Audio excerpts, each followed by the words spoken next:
वस्तुतः जो योगी हैं, योगियों की सामर्थ्य सामान्य नहीं होती है। गुरुजी, लिंग पुराण में एक बात आई कि महर्षि दधीची ने भगवान नारायण को योग बल से अपने संपूर्ण शरीर में ब्रह्मांड का दर्शन करा दिया। अब भगवान की भगवत्ता क्या है? भगवान की भगवत्ता यही है कि दिव्यम ददामि ते चक्षु पश्चिमे योगमईश्वरम। और भगवान श्री कृष्ण ने अपने योगेश्वरी का दर्शन कराते हुए सारे ब्रह्मांड का अपने में दर्शन, यही विश्वरूप भगवान है। अनेक बाहु दरवक्त्र, ये भगवान के स्वरूप का दर्शन अर्जुन को हो गया। तो जो विश्वरूप दर्शन भगवान ने अर्जुन को कराया, वही विश्वरूप दर्शन अपने शरीर में महर्षि दधीची ने भगवान नारायण को करा दिया। ये लिंग पुराण में भी ये बात आई है, स्कंद पुराण में भी ये बात आई है, और शिव पुराण में भी ये बात है। तीन की तो स्मृति दास को है।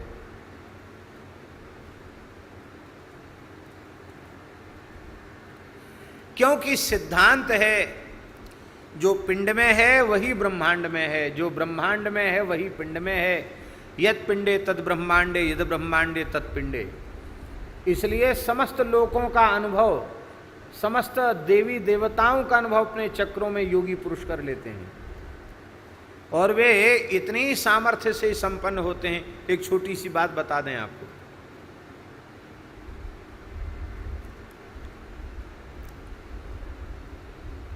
धर्मराज युधिष्ठिर ने अश्वमेध यज्ञ किया महाभारत युद्ध के पश्चात।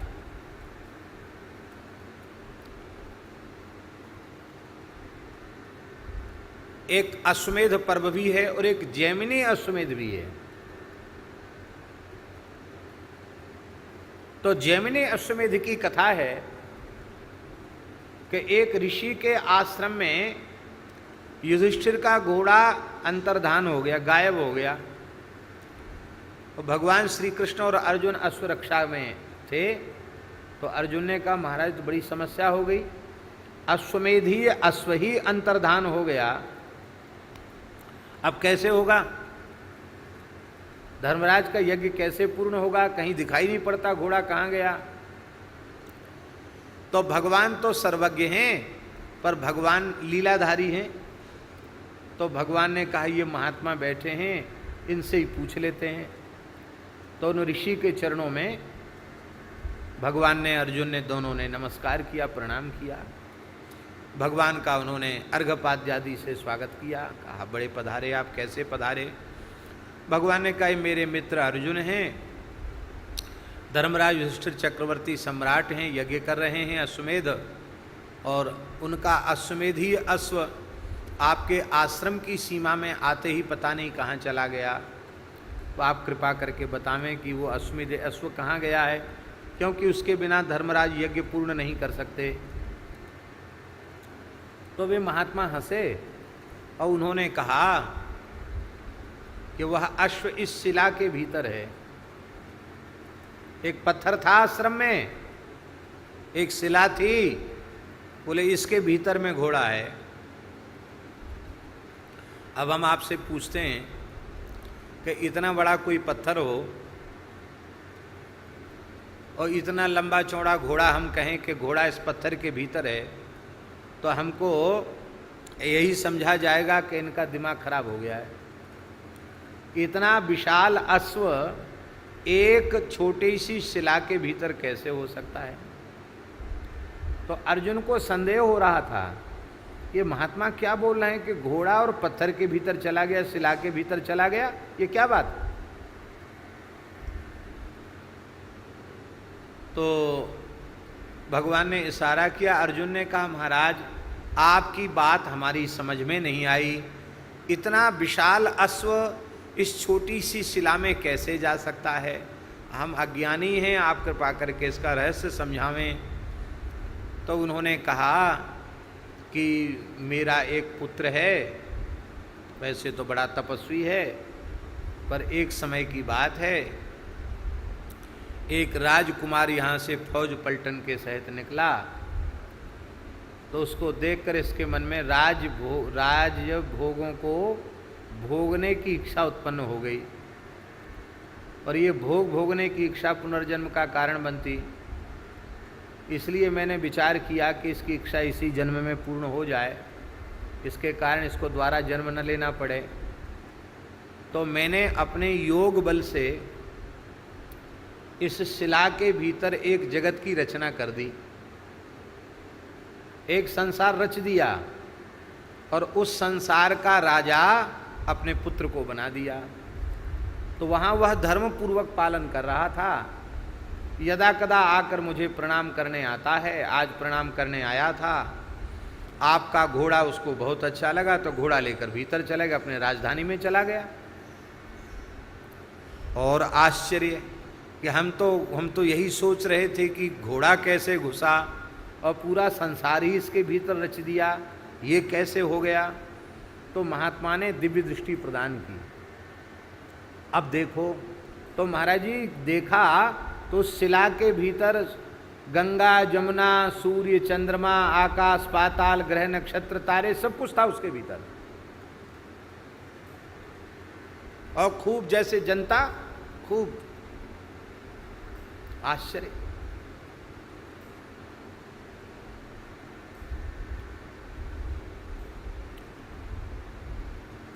महाराज विचित्र बात है, बिल्कुल जैसे आजकल वो टीवी में सब दिखाई पड़ता है, ऐसे टीवी जैसा बन गया वो शिला, वो सब दिखाई पड़ने लगा उसके भीतर। घोड़ा भी दिखाई पड़ा। अब महाराज हमारे भैया का यज्ञ तो पूर्ण होना चाहिए। बोले हाँ होगा। आपने पुत्र को बुलाया, बेटा अश्व के सहित मेरे सामने उपस्थित हो। तो पुत्र अश्व के सहित उपस्थित हुआ, और महात्मा ने कहा कि देखो, मृत्युलोक से लेकर के ब्रह्मलोक तक सारे भोग सारे विषय अत्यंत तुच्छ ही हैं। भोगत्वेन सभी भोग एक जैसे हैं। मनुष्य सोचता है कि सुअर, कुत्ते आदि के भोग हमारी दृष्टि में तो अत्यंत नारकीय हैं, घृणित हैं। तो जो बात हम सुअर, कुत्ते आदि के बारे में सोचते हैं, वही बात देवता मनुष्यों के बारे में सोचते हैं। पर सच्ची बात यह है कि भोग भोगने के क्षण में जो स्वाद सुअर, कुत्ते आदि को आता है, वही स्वाद मनुष्य को अपने भोगों को भोगने में आता है, वही स्वाद देवताओं को आता है। इसलिए सरिस स्वान मघवान युवानु, ये गोस्वामी जी ने चौपाई में कहा। सरिस स्वान मघवान युवानु, सरिस माने समान, युवान माने युवा मनुष्य, मघवान माने इंद्र, और स्वान माने कुत्ता। कुत्ते के भोग, जवान मनुष्य के भोग और इंद्र के भोग सब बराबर है। तो देखो बेटा, अब तुमने सब समझ लिया है, इन भोगों में कोई सार नहीं है। यही जीव को संस्कृति के चक्र में दुख के समुद्र में डालने वाले हैं। तुम मेरे पुत्र हो, अब तुम जो है इस अज्ञान से विजृंभित इस संसार को तुम त्याग दो। शरीर संसार के प्रति जो तुम्हारा अध्यास हो रहा है, इसको समाप्त करो, और ये परब्रह्म परमात्मा श्री कृष्ण पुराण पुरुषोत्तम हैं, इनका आश्रय लो, और भीतर से निश्चय कर लो संसार के भोगों के त्याग का। ऋषि पुत्र तो था ही, उसको तत्काल बोध हो गया। उसने कहा पिताजी हमने सब कुछ त्याग दिया, और ये अश्व इनका ये समर्पित है, घोड़ा समर्पित है। वो ऋषिपुत्र जैसा हो गया। और उन महात्मा ने संकल्प किया तो शिला के भीतर रचे हुए जगत में प्रलय हो गया। अब बोलो, वो सृष्टि करने में समर्थ योगी, पालन करने में समर्थ, प्रलय करने में समर्थ, ये कोई सामान्य बात है? फिर भगवान श्री कृष्ण योगी नहीं है, वो योगेश्वर है। यत्र योगेश्वर है कृष्णो, तो योगेश्वर की सामर्थ्य कैसी होगी? इसलिए रास पंचाध्यायी में राधा कृष्ण जी महाराज रास पंचाध्यायी में यह आया है, इति विक्लवितम तासाम श्रुत्वा योगेश्वरेश्वरा प्रहस्य सदैव गोपी ही आत्मा रामोप्यरी रमत। भगवान श्री कृष्ण को योगेश्वरेश्वर कहा गया। एक जीव में योग से युक्त होने पर इतनी सामर्थ्य आ सकती है, तो परब्रह्म परमात्मा में कितनी सामर्थ्य, उसका कोई पैमाना नहीं है। इसलिए तो भगवान नेति नेति कह करके भगवान का गुणानुवाद का वर्णन करते हैं। न इति न इति, इतना ही नहीं, इससे अनंत गुणित है। भगवान की महिमा की कोई इयत्ता नहीं है, बस इतना इतना नहीं है। जिन्हें ही न सपने हूं खेद बरनत रघुवर विशद जस।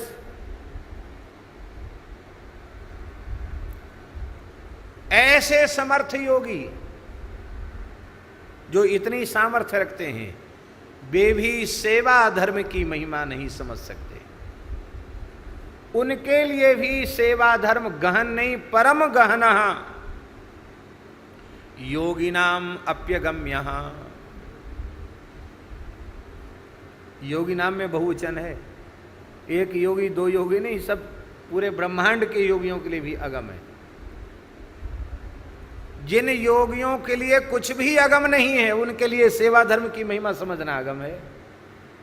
तो भगवान सदाशिव के मन में विचार आया कि शिव विरिंचुनुतम शरण्यम, शिव विरिंचुनुत भगवान श्री हरि भगवान श्री राम प्रकट हो रहे हैं, तो क्यों ना इनकी सेवा के ब्याज से इस सारे ब्रह्मांड के साधकों को सेवा धर्म का स्वरूप क्या है ये हम समझावें।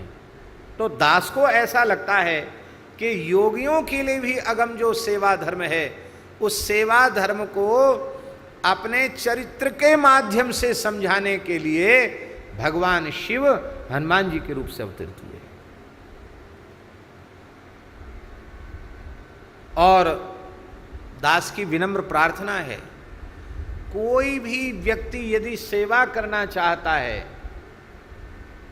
ईमानदारी से, माता पिता गुरु भगवान गौ ब्राह्मण किसी की भी सेवा करना चाहता है, यदि कोई मनुष्य सेवा करना चाहता है, तो उसे केवल और केवल हनुमान जी से ही प्रेरणा सेवा की लेनी चाहिए।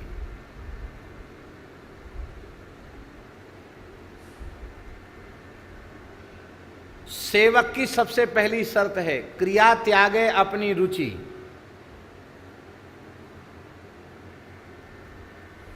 क्या?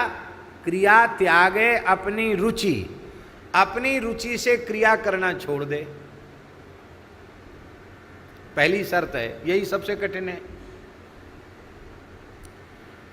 सेवक स्वामी की रुचि का बिल्कुल ध्यान नहीं रखता। सेवक स्वामी की रुचि का ध्यान नहीं रखता, अपितु स्वामी के द्वारा अपनी रुचि को पूरी करवाना चाहता, हमारी रुचि पूरी हो।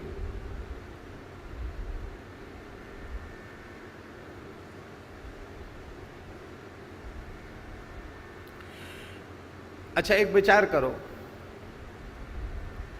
कि सारी समस्या किस कारण से है। ये पहला जन्म तो नहीं है, और ये सूची किसी के पास उपलब्ध नहीं है कि इसके पहले कितने जन्म हो चुके हैं। ये पहला जन्म तो नहीं है। तो इस प्रश्न पर विचार करना पड़ेगा कि इतने जन्म हुए, असंख्यों जन्म हुए, पर हम कृतकृत्य क्यों नहीं हुए, हम कृतार्थ क्यों नहीं हुए, हम इस संस्कृति के चक्र से मुक्त क्यों नहीं हुए, ये प्रश्न करना चाहिए अपने आप से। तो इस प्रश्न का एक ही उत्तर होगा कि हमने अपनी रुचि से क्रिया करना छोड़ा नहीं। ये हमारे द्वारा अपनी रुचि से किए गए शुभ अशुभ कर्मों का परिणाम ही ये हमारा संस्कृति का चक्र है। हम ये नहीं कहते विहित कर्म निषिद्ध कर्म, विहित कर्म भी। निषिद्ध कर्म तो पुनर्जन्म का कारण है ही, क्या विहित कर्म पुनर्जन्म का कारण नहीं है? विहित कर्म भी पुनर्जन्म का कारण है। इसलिए पाप और पुण्य दोनों ही बंधन है। तो शुभ कर्म किए तो वो भी स्वेच्छापूर्वक किए, अशुभ कर्म किए तो वे भी स्वेच्छापूर्वक किए, और ये स्वेच्छापूर्वक किए गए शुभाशुभ कर्मों का ही परिणाम वर्तमान जन्म है। और ये शुभाशुभ कर्म स्वेच्छापूर्वक किए जाते रहेंगे तो लंबी चौड़ी बातें चाहे जितनी बना लो, उसका परिणाम भोगने से हम बच नहीं सकते। उसका परिणाम बार बार मरना पड़ेगा, बार बार पैदा होना पड़ेगा। तो यदि हम ईमानदारी से यह सोच लें कि अब अपनी रुचि से काम नहीं करना, गुरु गोविंद की रुचि में ही अपनी रुचि को मिला करके रखना है, तो हम समझते हैं यह शरीर अंतिम शरीर होगा, यह जन्म अंतिम जन्म होगा, फिर इस दुख में संसार में नहीं आना पड़ेगा। हाँ, ऐसे जीवन मुक्त महापुरुष भी आते हैं। क्यों आते हैं? तो गुरुजी के ही वाणी से दास को सुनने को मिला है कि विमुक्ताः अपि लीलया शरीरम धृत्वा विग्रहम धृत्वा और हरिम भजन्ति। जो विमुक्त हो चुके हैं वे भी भगवान की सेवा के लिए और पुनः शरीर ले लेते। वो कर्मजन्य नहीं होता है, वो अनुग्रहजन्य होता, जिसकी बात बार बार नाभाजी ने कही है कि हरिदास हरि निर्मयो है, भगवंत रची देही माधव, भक्तन हित भगवंत रची देही माधव ग्वाल की। वो भगवती सृष्टि के जीव है। तो वह जन्म भी जन्म के जैसा नहीं होगा।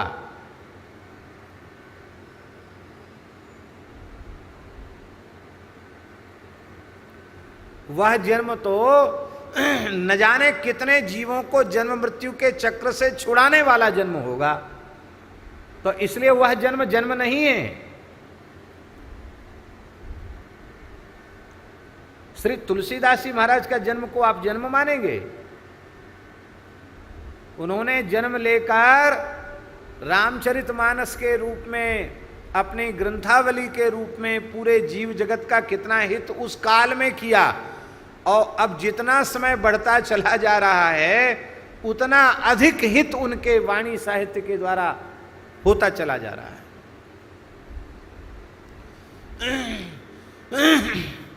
पर कई बार बड़ी वेदना भी होती है कि ऐसे पवित्र साहित्य को पढ़ने के बाद भी मनुष्य वर्णाश्रम में श्रद्धा नहीं रख पाता है, सदाचार के प्रति श्रद्धा नहीं रख पाता है। यह अत्यंत पीड़ा की बात है। इसलिए शास्त्र का आश्रय अपने परम कल्याण का संकल्प लेकर के होना चाहिए। जिस ज्ञान से हमें ही लाभ नहीं मिला, उस ज्ञान से आपको लाभ कैसे मिलेगा? तो सेवक की पहली शर्त है क्रिया त्यागे अपनी रुचि। अपनी रुचि से क्रिया करना छोड़ दे। हनुमान जी के संपूर्ण चरित्र में कहीं भी हनुमान जी की अपनी रुचि नहीं दिखाई पड़ेगी, कहीं भी। पूरा रामचरित्र उठाकर देख लो, हनुमान जी की अपनी रुचि कहीं नहीं।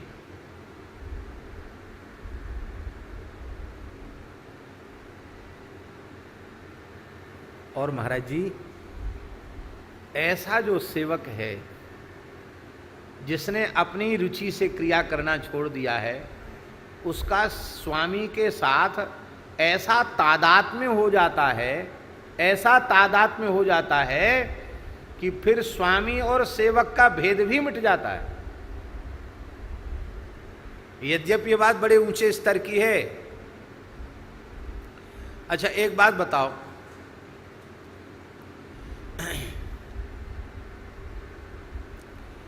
श्री हनुमान जी महाराज ने राम जी का संदेश जानकी जी को सुनाया। सुंदरकांड रामचरितमानस में ही देख लो, संदेश सुनाया। वो चौपाई सब आप स्मरण में कर लेना।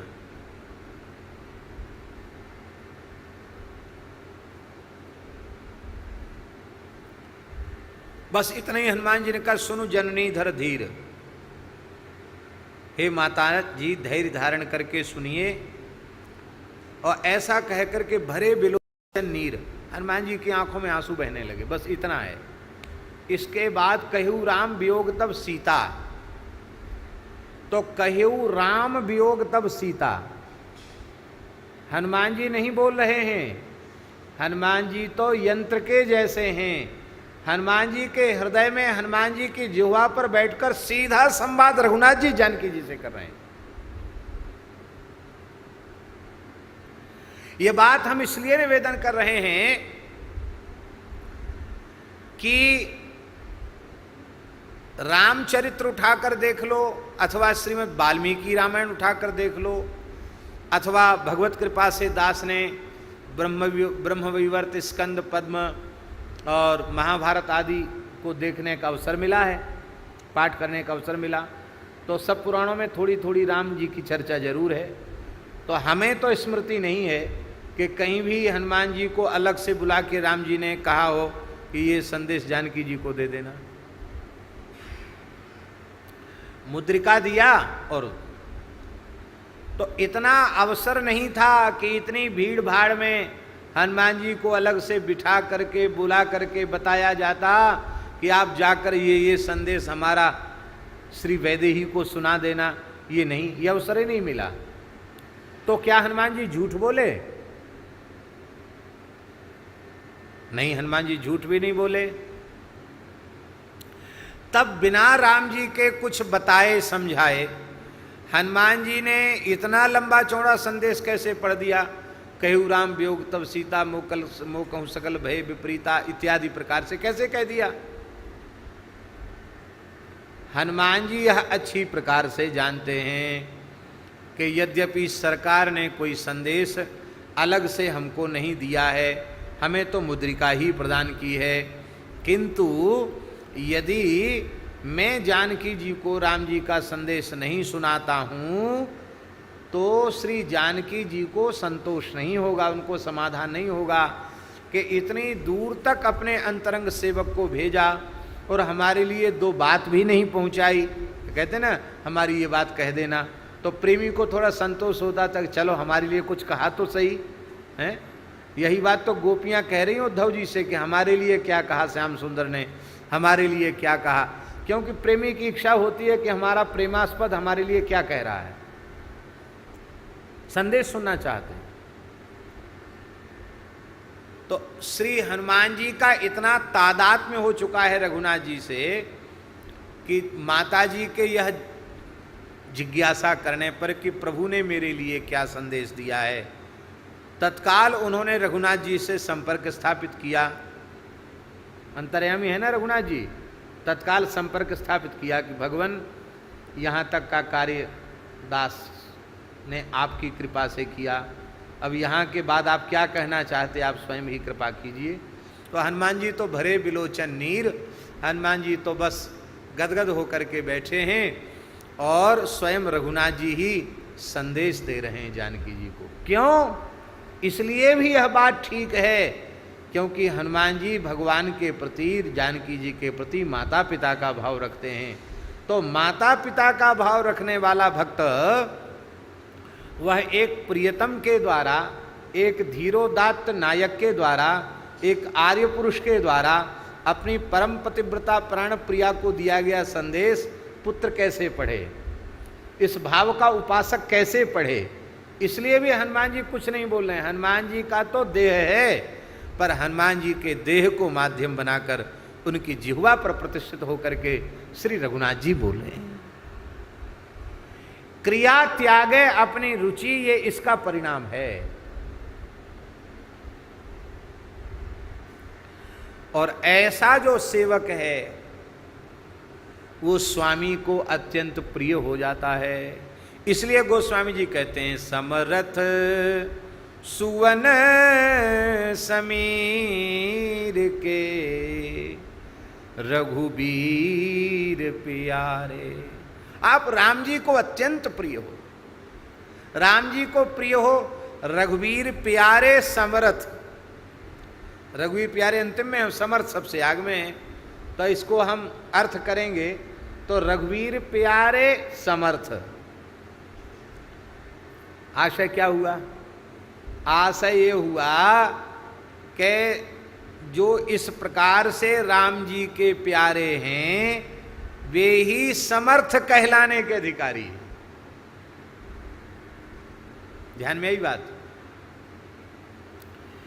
इस प्रकार के भगवान के प्रिय पात्र नहीं बने तो चाहे जितने बड़े देवता हो, चाहे जितने बड़े सिद्ध हो, चाहे जितने बड़े तपस्वी हो, योगी हो, महात्मा हो, आप समर्थ की श्रेणी में नहीं आ सकते। समर्थ वही है जो रघुवीर प्यारे, आप राम जी के प्यारे हैं। पूर्ण तादात्म्य कैसा होता है, एक घटना आपको सुना देते हैं। वर्तमान की घटना सुनाएंगे तो आपका विश्वास ज्यादा पुष्ट होगा। आपने गीता वाटिका गोरखपुर के परम श्रद्धेय श्री राधा बाबा के बारे में सुना होगा। वे एक बहुत उच्च कोटि के महात्मा थे और उनका जीवन चरित्र पढ़ने योग्य है, पढ़ना चाहिए साधकों को, ऐसा जीवन चरित्र है उनका। तो पूज्य श्री राधा बाबा, उन्होंने एक साधक को कुछ दिन वृंदावन रह करके भाई श्री हनुमान प्रसाद पोद्दार जी के षोडश गीतों का अनुष्ठान बताया। भाई जी के षोडश गीत है ना, उनका अनुष्ठान बताया। आप सब उनको जानते रहे होंगे, आपने शायद दर्शन भी किया होगा। हमसे बड़ा प्रेम मानते थे श्री नारायण दास जी, जिनको हम लोग नारायण भैया कहते थे। पवित्र विप्रकुल का जन्म था उनका और बचपन में ही भाई श्री हनुमान प्रसाद पोद्दार जी की सन्निधि में आ गए थे। जीवन भर ब्रह्मचारी रहे और बड़े अच्छे साधक थे। पूज्य श्री बिणवृत कुंज वाले महाराज जी की भी खूब कृपा उन्होंने प्राप्त की। तो श्री राधा बाबा ने आज्ञा दी नारायण दास जी को कि तुम वृंदावन चले जाओ और इस पद्धति से तुमको रहना है, नित्य यमुना स्नान करना है, नित्य वृंदावन की परिक्रमा करना है और इस तरह से तुम्हें षोडश गीत बिहारी जी के मंदिर में जाकर के कहीं एकांत में बैठ जाओ, तो चाहे मंदिर के बाहर बैठ जाओ, निकट बैठ जाओ, कहीं भी बैठ करके आपको ये षोडश गीत का पाठ करना। अब वो आ गए यहाँ। प्रातः काल उठने से लेके सोने तक की जो नियमावली बनाई थी बाबा ने, उसका वो पालन करने लगे। अब यहाँ एक नया उपद्रव शुरू हो गया। आप लोग अन्यथा नहीं मानना, प्रायः मंदिरों में कोई जप करने या पाठ वाठ करने बैठ जाए तो सेवकों की दृष्टि ये पड़ती है कि ये कहीं कुछ कमाई करने तो नहीं बैठा है, क्योंकि जहाँ भी कहीं दुकानदारी होती है तो उनको लगता है कि हमारा ग्राहक फूट न जाए, क्योंकि जो राशि हमारे पास आने वाली है वो बिखर जाएगी इधर उधर। इसलिए प्रायः पूजा पाठ से जुड़े हुए लोग वो दूसरे किसी को उसी दृष्टि से देखते हैं। तो वो लोगों ने यही समझा कि ये यहाँ कुछ पोथी खोल के बैठे हैं, माला लेके बैठे हैं, कुछ चढ़ोतरी के हिसाब से। वो तो बेचारे इस भाव से थे नहीं वहाँ, तो उनको बैठना मुश्किल हो गया। यहाँ क्यों बैठा, उठ यहाँ, उधर चल, उधर चल, उधर चल। मंदिर के बाहर बैठे वहाँ भी लोगों ने उठा दिया। बड़े दुखी हो गए कि बाबा का आदेश है कि मंदिर में बिहारी जी के मंदिर में सुनाना, और बिहारी जी के मंदिर में तो हम बैठना हमारा मुश्किल हो रहा, अब क्या करें। तो बाबा ने एक बात और कही थी कि कभी कोई विक्षेप तुम्हारे साधन में आवे तो घनश्याम दास ठाकुर को पूछ लेना, ठाकुर घनश्याम जी, उनको पूछ लेना। बाबा के बहुत प्रिय थे ठाकुर घनश्याम जी। तो श्री ठाकुर घनश्याम जी से नारायण भैया ने पूछा कि बाबा की आज्ञा, अब हम क्या करें बताओ। बाबा कहते पूरा समय करके तब आना हमारे पास, ना हम जा सकते और ये साधन तो हमारा बनना बड़ा मुश्किल हो रहा है, हम क्या करें। जैसे तैसे आज का नियम पूरा कर पाए हैं। और किसी ने मंदिर में कहे खबरदार यहाँ दर्शन करो जाओ, यहाँ पोथी पत्रा खोल के आसन बिछा के बैठने नहीं दिया जाएगा, ना यहाँ बैठ सकते ना बाहर बैठ सकते। अब हम क्या करें बोलो। तो ठाकुर घनश्याम जी बोले कि बाबा की क्या आज्ञा है यह हम आपको कल बताएंगे, आप कल सवेरे हमारे पास आना, हम बता देंगे। सवेरे ही पहुंच गए। बाबा की क्या आज्ञा है?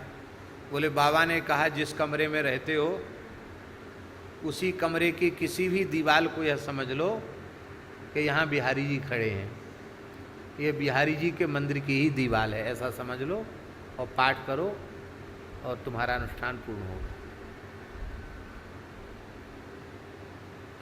अब इनको तो बहुत अच्छा लगा, क्योंकि जहाँ वो रहते थे वहाँ सब साधन, वहाँ एकांत। बोले ये तो बहुत अच्छा समाधान हो गया। बाबा ने कह दिया कि ठाकुर जी जो कहें वो मान लेना। लेकिन उनके मन में एक बात बार बार आती थी कि हमने उनसे पूछा और वो कहते बाबा से पूछ के बताएंगे, और सवेरे बोले बाबा से हमने पूछ लिया, बाबा की ये आज्ञा है। तो कहाँ गोरखपुर है, कहाँ वृंदावन है, और उस समय मोबाइल के साधन थे नहीं, टेलीफोन भी उपलब्ध था नहीं। बाबा टेलीफोन से बात किसी से करते नहीं थे, उनका तो कोई लेना देना था ही नहीं। वे धन का स्पर्श नहीं करते थे, वे धातु का स्पर्श नहीं करते थे। बाबा तो बाबा ही थे, श्री राधा बाबा। कंधे की हड्डी टूट गई गुरुजी, उन्होंने प्लास्टर नहीं चढ़वाया। हड्डी टूटने पर कितना दर्द होता है फ्रैक्चर पता चलता है। एक भी गोली नहीं खाई, स्नान भी करते रहे, अपना सारा नियम करते रहे। बोले सहन करना है लेकिन हम कोई दवा औषधि नहीं लेंगे, नहीं लिया उन्होंने। ऐसी तितिक्षा थी बाबा में। बाबा कोई सामान्य महात्मा नहीं थे, सन्यास धर्म का अक्षरशः पालन करने वाले संत थे। वो सामान्य महात्मा नहीं थे श्री राधा बाबा। तो महाराज जी, इन नारायण दास जी के मन में ये संदेह हुआ कि ठाकुर जी ने इतने जल्दी जाके कोई आ सकता नहीं गोरखपुर से, टेलीफोन आदि की सुविधा है नहीं, चिट्ठी पत्री भी भेजो तो समय लगेगा आने जाने में, ये रात भर में इन्होंने कैसे पूछ लिया। ये बार बार उनके मन में बात आती, लेकिन उस संकोच में रह जाते कि अब क्या पूछें, काम तो बढ़िया चल ही रहा है। एक दिन ऐसा अवसर मिला कि उन्होंने ठाकुर घनश्याम जी से पूछा कि ठाकुर जी एक बात बताओ, आप गए नहीं, आए नहीं, और कोई संपर्क भी साधन भी ऐसा नहीं कि बाबा से संपर्क हो जाए, फिर आपने बाबा से संपर्क कैसे किया? और ये हम अच्छी प्रकार से समझते हैं कि आप जैसे महान साधक झूठ बोल नहीं सकते, ये भी हम समझते हैं कि आप झूठ नहीं बोल सकते। तो आपने कैसे संपर्क बाबा से स्थापित किया? तो ठाकुर जी के नेत्र भराए। ठाकुर जी ने कहा चलो नारायण भैया, तुम जानना ही चाहते तो हम बताते हैं हमने कैसे संपर्क स्थापित किया। तो कपड़े की सर्दी शीतकाल में बाबा के पैर में धारण करने वाली कपड़े की ऐसी सिल करके तैयार, अपने हाथ से तैयार की गई एक कपड़े की जूती जैसी थी, वो बाबा की पहनी हुई पुरानी फटी सी जूती। तो वो जूती ठाकुर घनश्याम जी ले आए थे। तो उन्होंने अपने कक्ष में दिखाया कि ये जो बाबा की पादुका है, इसी को मैंने छाती से लगाया और हमने पूछा कि आप बाबा के चरणों में रहे हो, आप बाबा के स्वरूप ही हो, आप ही बताओ, एक साधक है उसके साधन में विक्षेप है, क्या करना चाहिए? तो बोले यहीं से बाबा बोल पड़े। तो बाबा ने जो बात रात में कही वो हमने सवेरे तुमको बता दी। इसको गुरुजी कहते हैं तादात्म्य। इसका क्या नाम है? तादात्म्य। और ठाकुर जी पूर्ण अनुगत्य के बिना ऐसा तादात्म्य आ नहीं सकता। पूर्ण अनुगत्य, आप किसी भी महापुरुष के हृदय से अनुगत हो जाएं तो ऐसा तादाद में हो जाएगा कि आपकी बात उन महापुरुष की बात बन जाएगी।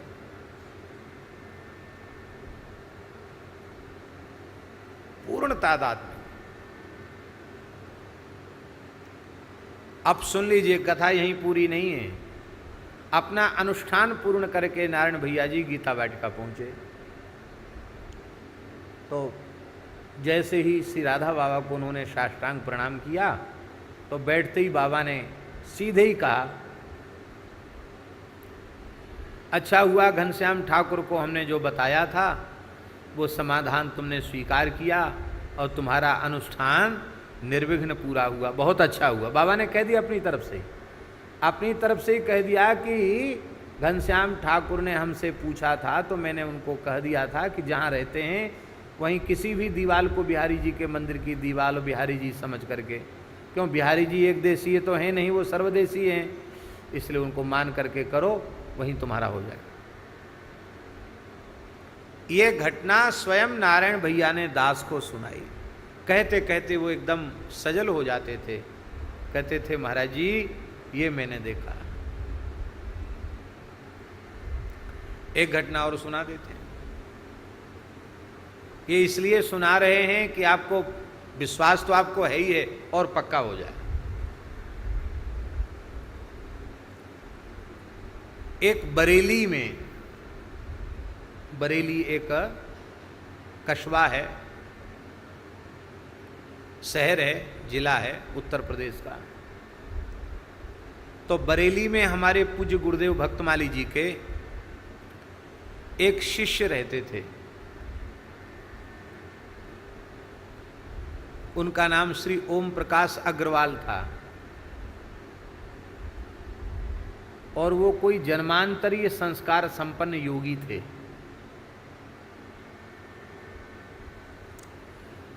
और भगवान शिव के अनन्य उपासक थे।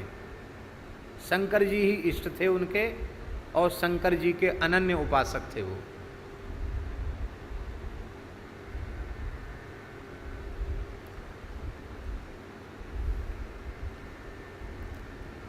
तो उनको महाराज जी ने ध्यान में दर्शन दिया था और ध्यान में दर्शन दे करके उन पर कृपा की और उनको दीक्षा भी प्रदान की ध्यान में। और जैसा महाराज जी ने उनको बताया था उसी अनुसार वो साधन करते थे। और अभी महाराज जी का दर्शन प्रत्यक्ष उनको हुआ नहीं था, ना महाराज जी ने उनको देखा ना उन्होंने महाराज जी को देखा, और साधन चल रहा है।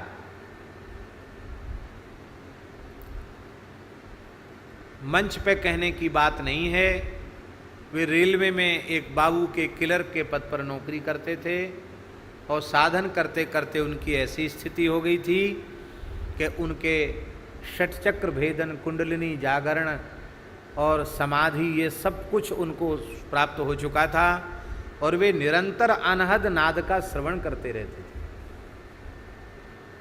ऐसे थे।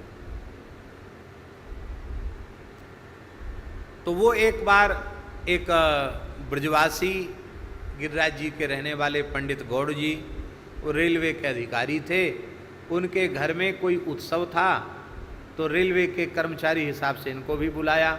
उनके घर में महाराज जी की फोटो थी। तो महाराज जी का चित्र देखकर उन्होंने कहा, ये तो गुरुजी हैं मेरे, आपके गुरुजी कहाँ, आपने कब देखे? बोले हमारा इनका ध्यान में संपर्क हुआ और वहीं इन्होंने कृपा कर दी मेरे ऊपर, मैं इनका शिष्य हूँ, मेरे गुरुजी हैं। तो उन्होंने बताया कि वो सुदामा कुटी रामानंद पुस्तकालय में महाराज जी रहते हैं, पहले गोवर्धन में रहते थे, उन्होंने पता बताया। तो वो यहाँ आए ओम प्रकाश जी, ये मेरे सामने की घटना है। महाराज जी शायद प्रेस में कोई काम था, चले गए थे और वो आकर उन्होंने महाराज जी के आसन को साष्टांग प्रणाम किया और वहीं पद्मासन से वो बैठकर शांभवी मुद्रा में ध्यानस्थ हो गए। समाधि लग गई उनकी। और महाराज जी थोड़ी देर बाद आए तो मैंने जो अपनी आंखों से देखा, महाराज जी उसकी ओर देखकर खूब मुस्कुराए और कुछ भावुक से हो गए और हम कुछ कहना चाहते थे तो महाराज जी बोले शांत रहो।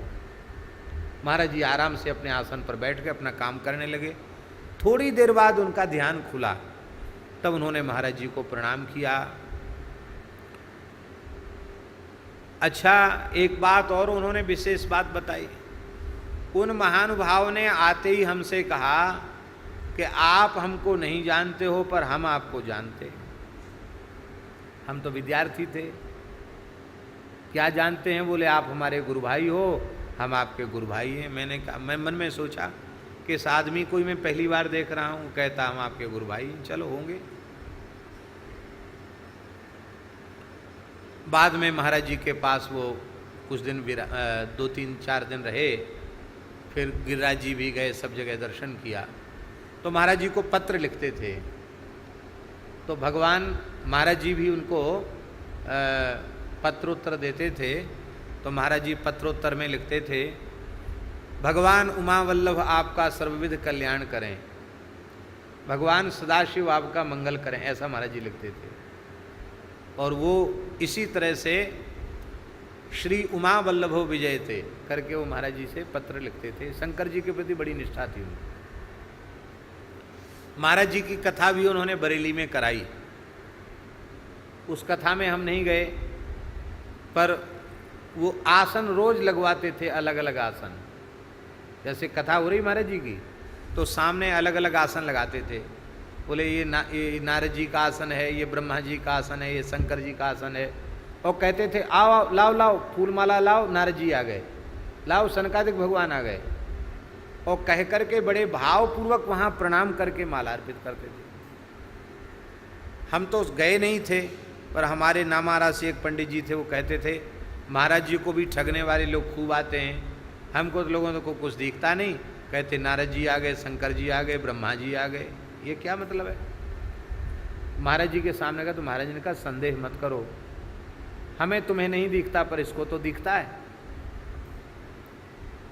तो एक तादात्म्य वाली बात बता रहे हैं, केवल उसको उस व्यक्ति की महिमा बताने के लिए ये सब बात संक्षेप में कहनी पड़ी। तो एक माता जी अच्छे अंतःकरण की,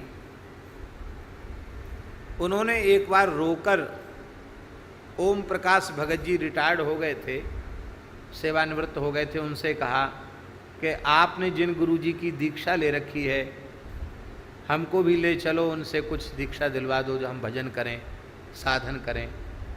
हम भी राम नाम की दीक्षा उनसे लेना चाहते हैं, पर क्या करें महाराज, मैं जो है ऐसी घर गृहस्थी में फंसी हूँ कि इससे छुट्टी नहीं मिलती। आप कृपा करके हमारे पति से और सबसे अनुमति दिलवा दीजिए, कभी वृंदावन चलकर हम दीक्षा लेना चाहते हैं। तो उनको रोते हुए देखकर वो भावाविष्ट हो गया ओम प्रकाश भगत, और उसने कहा कि रो मत, गुरु और शिष्य की आत्मा दो नहीं एक हो जाती है।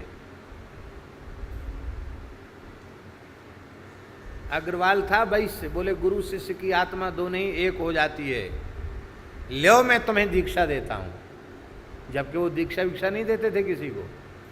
उसने तुरंत भावाविष्ट होकर के उस माताजी की कलाई ऐसी पकड़ी जैसे कोई वैद्य नाड़ी देखता है। ये सत्य घटना है गुरु जी।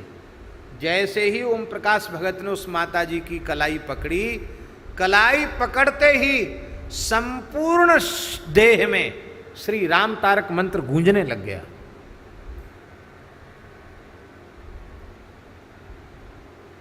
वो महाराज उस आनंद को संभाल नहीं पाई, मूर्छित हो गई। और उसके पति भी ओम प्रकाश जी को बहुत मानते थे। उन्होंने कहा हम आपके पीछे इतने दिनों से लगे हैं, आपने हमें तो कभी कुछ नहीं दिया और इसके ऊपर इतनी जल्दी कृपा कर दी।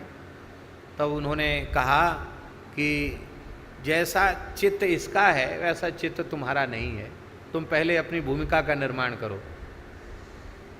अब सोचो, एक वैश्य, एक गृहस्थ व्यक्ति इतना तादात्म्य स्थापित कर सकता है, तो श्री हनुमान जी महाराज का रघुनाथ जी से पूर्ण तादाद में हो जाए, इसमें आपको कौन सा आश्चर्य है। इसलिए समर्थ रघुनाथ जी हैं, भगवान को छोड़ करके दूसरा कोई समर्थ नहीं है, समर्थ केवल भगवान हैं। इसलिए जय जय रघुवीर समर्थ, ये श्री रामदास जी महाराज ने ये नारा दिया, जय जय रघुवीर समर्थ। समर्थ श्री रघुवीर हैं और उन समर्थ रघुवीर के आप प्राण प्यारे हैं, इसलिए सर्व समर्थ रघुनाथ जी की सामर्थ्य आप में आ चुकी है। सेवक में सेव्य के गुण आ जाते हैं, सेवक में स्वामी के गुण आ जाते हैं। तो समर्थ जो है ना, ये हनुमान जी का गुण नहीं है, ये गुण है रघुनाथ जी का। पर ये रघुनाथ रघुवीर प्यारे हैं, रघुवीर प्यारे हैं इसलिए समर्थ हैं। और सुवन समीर के, आप समीर के सुवन हैं। अब समीर के सुवन कहने की क्या जरूरत थी, समर्थ कह दिया, रघुवीर प्यारे कह दिया, अब समीर सुवन कहने की क्या आवश्यकता पड़ गई। देखो ये समीर सुवन इसलिए कहा जा रहा है कि जैसे वायु जो है वो सर्वगत है, बाहर तो है ही है, भीतर भी वायु है, और एक प्रकार की वायु नहीं है, पंच प्राण और पंच उपप्राण, प्राण अपान व्यान उदान और समान, ये 5 वायु प्राण वायु हो गई। और नाग, कृकलास, देवदत्त, धनंजय और कूर्म, ये 5 प्रकार के उपप्राण हो गए। और राधा कृष्ण जी विचित्र चमत्कार है कि नहीं, किसी ट्यूब में हवा भरी जाए और छेद हो जाए तो, गुब्बारे में छेद हो जाए तो सब हवा निकल जाएगी। इतने बड़े बड़े छेद भगवान ने बना दिए हैं, फिर भी 10-10 तरह की वायु इसमें भरी हुई है, निकलती नहीं हवा। जब राम जी हवा निकालना चाहते तभी हवा निकलती है, और जब हवा निकल जाती तो लोग कहते ठंडे पड़ गए, ले जाओ जमुना जी। चमत्कार है कि नहीं है? ये तो बड़े बड़े हॉल है ही हैं, छेद है ही हैं, प्रत्येक रोम छिद्र है, फिर भी हवा भरी हुई है राम जी की। कैसी चमत्कृति है। तो जैसे वायु सबके भीतर है, सबके बाहर है, और वायु को कहीं से कहीं पहुंचने में जैसे किंचित भी समय नहीं लगता, ऐसे ही अपने पिता की सामर्थ्य से युक्त आप हैं। इसका मतलब है हम आपको पुकार रहे हैं तो आपको कहीं से आने की आवश्यकता नहीं है, क्योंकि आप तो सुवन समीर के हैं, इसलिए सर्वत्र हैं, इसलिए सर्वत्र हैं। फिर भी सर्वत्र होने के बाद भी हम करुण क्रंदन कर रहे हैं, आप हमारी बात क्यों नहीं सुन रहे हैं। ये व्यंजित हो रहा है सुवन समीर के इस भाव से। समरथ सुवन समीर के रघुवीर प्यारे। क्या करें, आ गए हनुमान जी, प्रकट हो गए, बोले अब क्या करें बताओ। तो भिया रे, यहाँ भिया शब्द का अर्थ जो है ना भैया है, भैया रे, भिया रे, अरे भैया, माने बड़े प्यार से हनुमान जी को भैया कह रहे हैं।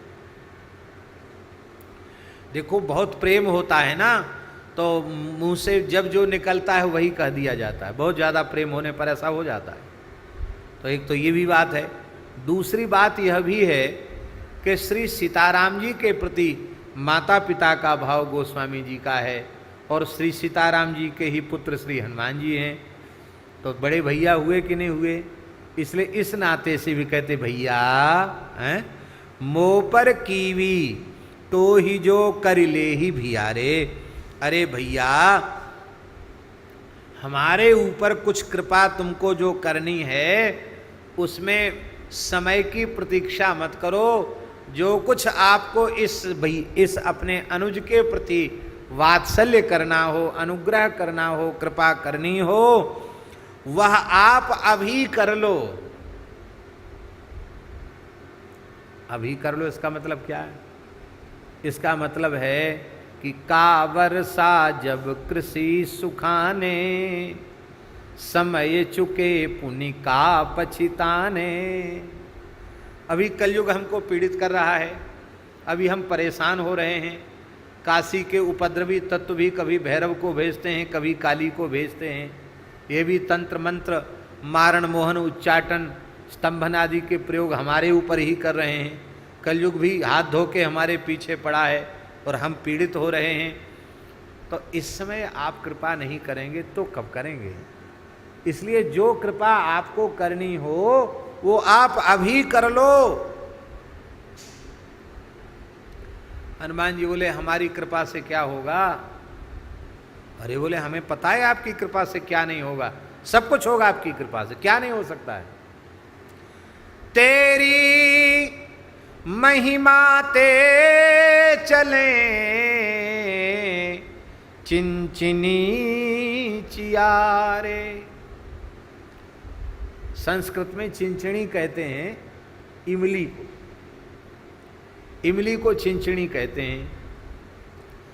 और चिंचिणी का जो फली होती है, बीज, इमली की फली होती ना, उस इमली की, देखो इमली का नाम लेते मुंह में पानी आ जाता है। क्या विचित्र भगवान की लीला है। जैसे हमको चिंचिनी चिया की याद आई तो मुंह में थोड़ा सा पानी आ गया। क्या विचित्र भगवान की लीला है। सारे रस इस जिह्वा में ही हैं। इमली खट्टी होती है और जब पक जाती है वो, तो फिर उसका शरबत बड़ा बढ़िया बनता है, इमली का शरबत। और गुड़ डाल करके, गुड़ में घोल करके इमली का, पकी हुई इमली को गुड़ में मसल करके, और थोड़ा उसमें काली मिर्च डाल दो, थोड़ी सौंठ डाल दो, आहा हा क्या कहना। इसके बाद फिर आप उस शरबत के साथ रोटी पाओ तो बहुत अच्छी लगती है, और लू भी नहीं लगती, ऐसा सुना है।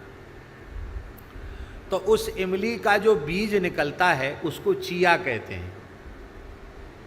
इमली के बीज को चिया कहते हैं। और चिया को तोड़ लेते हैं ऐसे, तो उसके 2 फांक हो जाते हैं। और जब उसके 2 फांक हो जाते हैं तो गांव में लोग कुछ खेलते हैं, अष्टाचंगला वगैरह जो है वो उससे खेले जाते हैं। ऐसे खेलते हैं। तो वो हमें तो याद नहीं है कि कितने आए कितने गए, ये सब हमारे गंगादास ये सब खेलना बहुत अच्छा जानते हैं। तो वो चिया जो है उनको 2 फांक कर दी जाती है, और उसको ऐसे जब डालते हैं तो उसमें कुछ पट्ट हो जाते हैं, कुछ चित्त हो जाते हैं। उसी से पता लगाया जाता है कि कितने, क्या कहते हैं उसको, कितने नंबर आए, ऐसा बोलते हैं ना, क्या कहते हैं, 2 आए कि 4 आए कि 6, अष्टाचंगला क्या आया, ये सब उसमें समझा जाता है। वो खेल आप सब जानते हैं। तो वो जो इमली का बीज होता है उसको चिया कहते हैं। गोस्वामी तुलसीदास जी महाराज कह रहे हैं कि आपकी महिमा मुझे अज्ञात नहीं है, हम आपकी महिमा जानते हैं। आपकी कृपा हो जाए ना तो स्वर्ण मुद्राओं की जितनी कीमत है उसी कीमत में इमली के बीज चल जाएंगे, चिया चल जाएंगे। लोग तो ये कहते हैं कि महाराज आपकी दया से ये खोटा सिक्का भी चल गया। ऐसा लोग कहते हैं ना गुरुजी से, संतों से, हम तो खोटे सिक्के हैं पर चल गए हैं, ये कहा जाता है खोटे सिक्के चल गए। श्री गोसाई विठलनाथ जी गोकुल में विराज रहे थे, और छीत स्वामी जी जो छीतू चौबे मथुरा के, उनको चढ़ा दिया चतुर्वेदियों ने। अरे बोले दक्षिण ते आयो ये गुसाई गुसाई कहें बाते, सबरे ब्रजवासन ने मूड रहे, सबन ने चेला बनाए रहे। अरे गुरु हमारे तुम्हारे हैते भे, तो ये दूसरे गांव को आए के यहाँ झंडा गाड़े पुजावे, कैसे हम सह सकें। चाहो चलो वहाँ को झंडा उखाड़ें। सद्भाव लेके नहीं आए थे, बूटी छान करके दाऊ जी वाली भंग वगैरह, और फिर गए ब्रजवासी थोपा चंदन लगा के, एक खोटा एक सड़ा नारियल, खोटा नारियल और एक खोटा सिक्का, एक प्रकार से ये उनका अपमान ही था। तो खोटा सिक्का और एक एकदम सूखा सड़ा नारियल, वो नारियल गोसाई जी के चरणों में भेंट किया। गोसाई जी के चरणों से स्पर्श होते ही नारियल तो एकदम बढ़िया सजल ताजा नारियल हो गया, और उस सिक्के को उन्होंने दे दिया। बोले जाओ इसका इतना अमनिया सामग्री लेकर ठाकुर जी की सेवा में इसको लगा दो, उसके छुट्टे ले आओ तो खुले ले आओ। तो अब खोटा सिक्का चल गया और जो किसी योग्य नहीं था वो एकदम तरोताजा नया हो गया, और बस आपने समर्पण कर दिया। भई अब गिरधर सो पहचान। ये है गुरु गोविंद की महिमा। खरा सिक्का तो सब जगह चलेगा, पर खोटे से खोटा संतों के दरबार में, गुरु जी के दरबार में चल जाता है। गोस्वामी तुलसीदास जी कह रहे हैं खोटे सिक्का चलने वाली बात तो है, अरे आपकी महिमा तो ऐसी है कि जो सिक्का है ही नहीं, चिया, इमली के बीज, वो इमली के बीज भी सिक्कों में चल जाते हैं, सोने की मोहरों में चल जाते हैं। आपकी कृपा ऐसी है, आपकी कृपा पर ऐसा भरोसा है।